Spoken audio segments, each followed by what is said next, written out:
President Obama, he doesn't seem too excited. He actually argued in a speech today that foreign leaders are, quote, rattled by the successful campaign of Donald Trump, saying, well, Trump actually thought it was a good thing. Take a listen. But they're rattled by him, and for good reason, because a lot of the proposals that he's made display either ignorance of world affairs or a cavalier attitude. That's good. Is that right? That's good. I love that word. He used the bad word because he knows nothing about business. When you rattle someone, that's good, because many of the world, as you know, many of the countries in our world, a beautiful world, have been absolutely abusing us and taking advantage of us. So if they're rattled in a friendly way, we're going to have great relationships with these countries. But if they're rattled in a friendly way, that's a good thing, John, not a bad thing.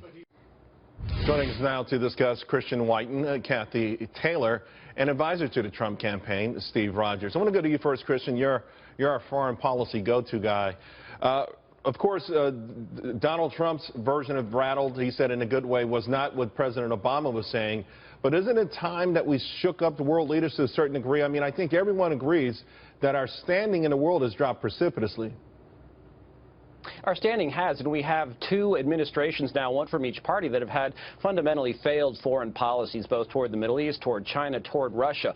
So really, Obama doesn't have a lot to stand on here. And to the extent you can have Obama criticizing you, and after all, that's what he does best. He started his administration complaining about America, and that's how he'll finish it in Hiroshima the next couple of days. To the extent that you can have this guy attacking you actually helps your candidacy, I think it helps Trump. Cathy, now, where's your position on this? Because world leaders have expressed a tremendous amount of worry or misgivings with respect, including allies of ours. In fact, I think the biggest world leader who's the biggest champion of Donald Trump would be Vladimir Putin. Some people say that in and of itself is a yellow flag.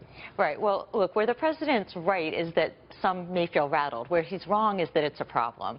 And world leaders are a little bit like financial markets. They like consistency and certainty, and that's never been Trump's thing, and that's okay. As Americans feel that we're weaker in the world, they're looking for someone to change that. But do they like the consistency of the idea that we actually we have a president who made no bones about the fact that he doesn't like war, that he took great pleasure in taking a bow for getting us out of conflict when we probably should have been there to secure the peace.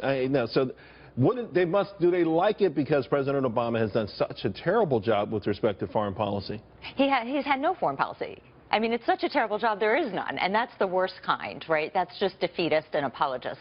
The thing that Trump will learn, and he's starting to exhibit that he's starting to understand this, is that he'll have to have a foreign policy vision that doesn't just include what we do at home for Americans, but what American does abroad. We are a great nation. We have a lot of responsibility in the world, and he'll have to start to define what that is. President Bush did that in an enormous way with the president's emergency relief plan for AIDS relief, where he saved maybe more lives than any president ever, with the Millennium Challenge account, where he helped countries develop. President Obama has nothing to show for that. Trump will have to determine what his will be, and he needs a chance to do that. I'm not going to digress on what the topic is, but I got a feeling you and Steve, I mean, not you and Steve, but you and Christian could have a good conversation about what Bush did. But having said that, we do know that Donald Trump, Steve, has run on this sort of against the traditional conservative neocon, if you will, yes. Nation building, if you will. By the same token, this is not the first time President Obama has called Donald Trump ignorant. I mean, what's the deal with that? Well, look, Donald Trump speaks from a position of strength. When he speaks of the nations of the world, the leaders being rattled in a good way, they're now thinking that there's going to be a president in the White House who's going to speak from a position of strength. President Obama is speaking from a position of weakness. He has apologized to the entire world for being who we are, a great nation. Donald Trump, on the other hand, is talking from a position of strength. And remember, Charles, this has been the common thread through the entire campaign of Donald Trump with reference to foreign policy. We need to speak from a position of strength, and we will get the respect. And Vladimir Putin, he respects and in somewhat But Steve, what do you make of, though, the idea also that Donald Trump seems reluctant, even though he says he's going to double the size of the military, he has expressed reluctance to actually unleash it, except for ISIS. So intervening in world conflicts If we take that position, will that enable the evil parties of the world? Not at all. He is showing that he's not trigger happy. He's showing that he's going to be prudent, and he's going to measure his responses regarding the use of the U.S. military, with the exception of ISIS, because he is consistent in that. He's going to decapitate them. You know, Christian, we live in a world where there are a lot of folks out there determined to do things their way. There's a lot of evil players and bad players out there. And you would suspect that at some point during a Trump presidency, he's going to be forced to make a decision. Do you see him intervening in areas where maybe the Trump who's a campaigner will be very reluctant to?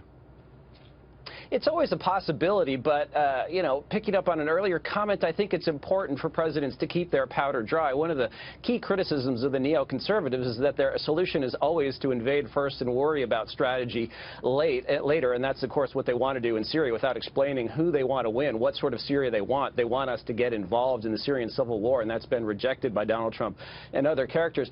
And another thing, I think by increasing the size of the military, you can sort of follow the path of Ronald Reagan and intervening less because you are seen as stronger. Also, you remember Ronald Reagan tried to avoid and successfully avoided getting bogged down in the Middle East, including after a number of Americans were killed in Lebanon. Instead of jumping into what was then the civil war in Beirut, he realized that the bigger threat was Soviet communism. He decided to focus on that, and he pulled out of that as a response. So, you know, I think there is some validity and certainly some appeal to the American people if you say, let's have a bigger military, let's have peace through strength, and let's stop trying to play imperialist. There's no doubt that Ronald Reagan won the Cold War, but it cost us a whole lot of money. You've got a China that is absolutely determined to become a world power, not only economically, but militarily. And I don't know that we're going to outspend them. So how do we defeat a belligerent China? You know, I think you need to push back. You need to start with a policy of truth. So stop pretending there's some sort of partner, which actually, again, going back to that bipartisan failure, it's not just Obama and Hillary who've been weak on China. And, of course, Hillary threw human rights under the bus on her first trip there. But also George W. Bush thought in many ways that China could be a partner. So recognizing them as an adversary, having a smart military buildup that focuses on the Navy and the Air Force and moving our strength to the Pacific. When they attack us through cyber means, retaliate, create a deterrent effect, and also recognizing that the future of China ought to belong to the Chinese people and not the CCP. So talking up human rights, talking up a different future. So a combination of force and deterrence and strength, I think, would go a long way. And it'll actually surprise, I think, the Chinese government and the Chinese people to have that change in tone. Surprise them in a good way.